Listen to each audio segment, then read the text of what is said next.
The system gives many PTSD treatment options. Right.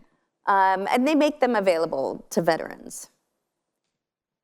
With the numbers that you've just recounted, clearly they aren't working. What makes your approach different? I'm going to give you an example. Okay, I think that's the best way to demonstrate this. I traveled to Abu Dhabi and Dubai in 2024 for one specific reason. That was to retrain my nervous system. I had these associations to the Middle East, okay?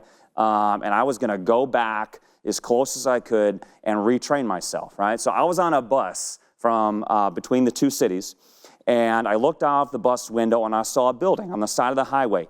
And it reminded me of a building that I saw in Iraq, which was incredibly traumatizing. And I had a near flashback, and I was, my nervous system got incredibly activated almost immediately. So I started to deploy the techniques that I've developed. I stopped the symptoms in their track, and then I looked at the building. And I said, you know what this building actually reminds me of as well is a building that was in 29 Palms, one of the military bases I served in.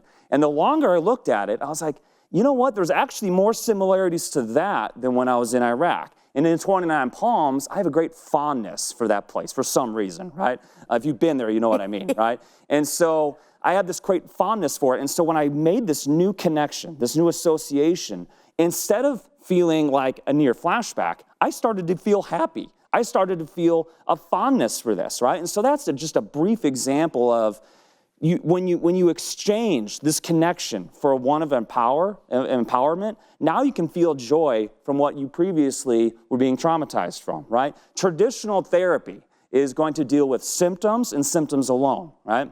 It doesn't hit the underlying issue. Psychiatry, medication, it like puts veterans into a stupor, right? And it just kind of sedates them, right? A real warrior wants complete freedom. And so that's what Mission Freedom does. It's going to recreate, retrain, and recondition the warrior so to use that power that they had and live their best life. And that's why it's totally different.